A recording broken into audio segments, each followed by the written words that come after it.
భక్తులందరికీ నమస్కారం అండి. దేవి అనుగ్రహం ఛానల్‌కి స్వాగతం.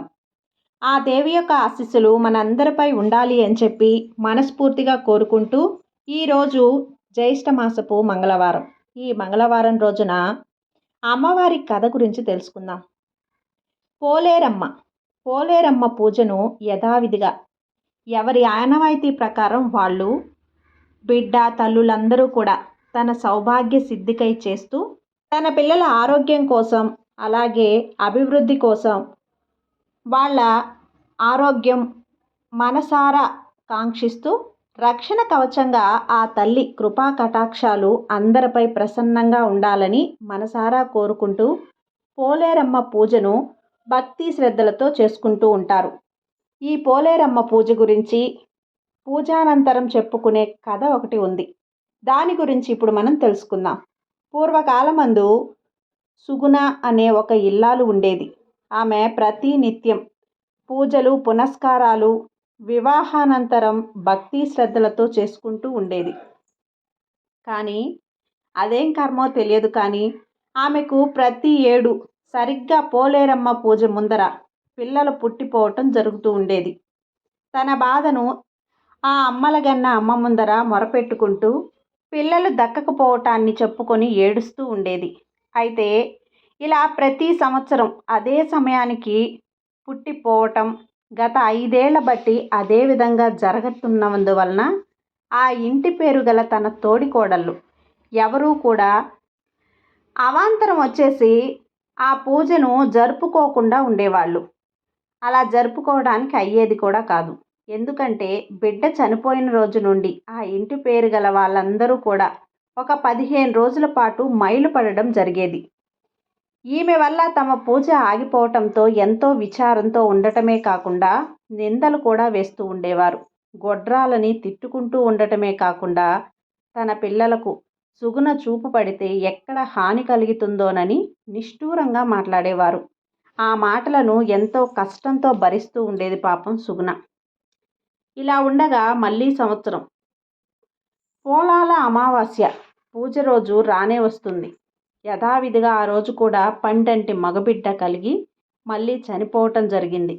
కానీ తన తోడికోడళ్ళ అనే మాటలను ఆమె భరించే ఓపిక నశించిపోవటంతో చనిపోయిన బిడ్డను గురించి భర్తకి తోటికోడళ్ళకి తెలియకూడదని ఎవ్వరికంటా పడకుండా జాగ్రత్త పడి బిడ్డకు నీళ్లు పోసి ఉయ్యాల్లో పడుకోబెట్టి గుండెల్లో నుంచి వస్తున్న భారమైన దుఃఖాన్ని అణుచుకొని గుమ్మం కడిగి ముగ్గులు పెట్టి ఎవరికీ అనుమానం రాకుండా పచ్చగా ఉండేటట్లు తన ఇంటిని ఉంచుకుంటుంది.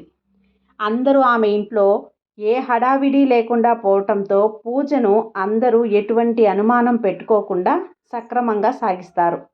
ఆ తర్వాత ఆమె చనిపోయిన బిడ్డను ఎవరికంటా పడకుండా శ్మశానానికి తీసుకుని వెళ్ళి బిడ్డను పొత్తిళ్లలో వేసుకొని ఏడుస్తూ కూర్చుంటుంది.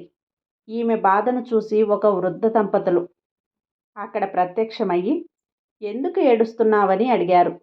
ఆ వచ్చిన వారు సాక్షాత్తు ఆది దంపతులైన పార్వతీ పరమేశ్వరులు. ఈ విషయాన్ని గ్రహించలేని ఆ పడతి నా బాధ చెప్పుకోవటం వల్ల కాదు, మీరు ఆరుస్తారా తీరుస్తారా అని నమ్మకం లేక ఇంకా బిగ్గరగా ఏడుస్తుంది. అరుస్తాదామె, తీరుస్తారేమో, ముందు నీ బాధ చెబితేనే కదా అన్నారు. సుగుణ ప్రతి సంవత్సరం పిల్లలు పుట్టిపోవటం పూర్తిగా వివరించి అంతా చెప్పి ఏ కరువు పెట్టింది.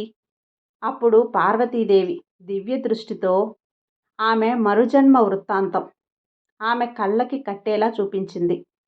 పూర్వజన్మలో నువ్వు ఆ జగన్మాత పట్ల కన్ను మిన్ను కానక అపచారం చేశావు. అదేంటంటే ఆ పోలేరమ్మను ధిక్కరిస్తూ నా ఇంట పాల నేతితో అలుకుతాను అంటూ అపచారం చేశావు. అంటే దాని అర్థం పిల్లలున్న ఇళ్లల్లో మూత్ర మల విసర్జన సహజంగా ఉంటాయి, వద్దనుకున్నావు. తల్లిని ధిక్కరించి పాలు నెయ్యితో భక్తిభావంతో పూజించవలసిన పోలేరమ్మని విరుద్ధ భావాన్ని అనుసరించావు. అందువల్లే ఈ జన్మలో ఈ విధంగా జరిగింది నీకు. ఆమె జన్మ వృత్తాంతాన్ని ఈ విధంగా జ్ఞాపకం చేసింది.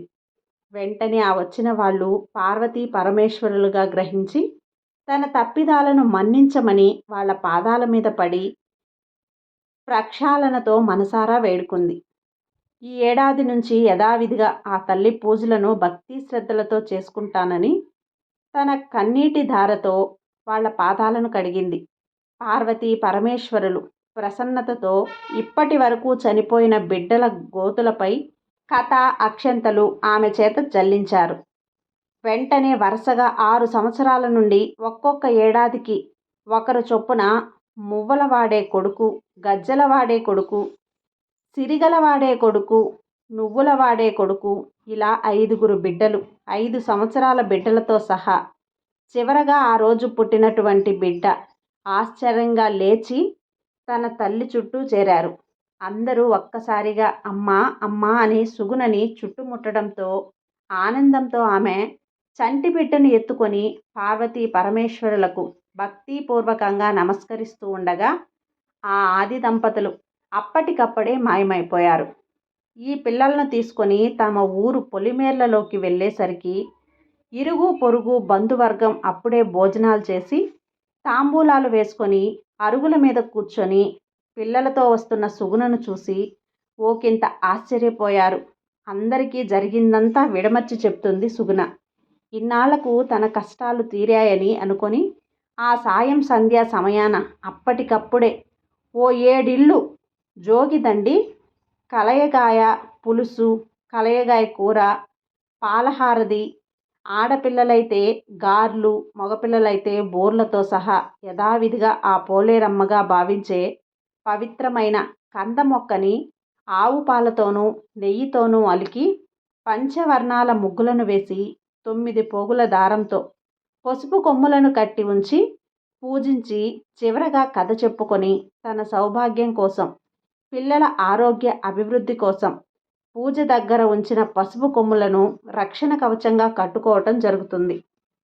చివరగా కథ అక్షంతలను పట్టుకొని ఆమె పట్టిన నోమును తాము పట్టిన నోమును జగం పట్టిందని, కథలో మాయమైన వ్రతలోపం కాకూడదని, వాక్కు తప్పిన వరం తప్పరాదని, కథలో లోపమై వ్రతం లోపం కాకూడదని, అక్షింతలు లోపమైన మన్నించి 10 లక్షల వేల ఏళ్ళు 5వ తనం కడువు చలవగా ఇచ్చి రక్షించు తల్లి అని ఆ జగన్మాతని అనేక వేలసార్లు మనసారా వేడుకొని తన పూజలు అందుకోమని భక్తి శ్రద్ధలతో అనుకొని కథ అక్షింతలను చిన్నవాళ్లకు వేసి పెద్దవాళ్ళ అందరూ వేసుకోవటం జరుగుతుంది.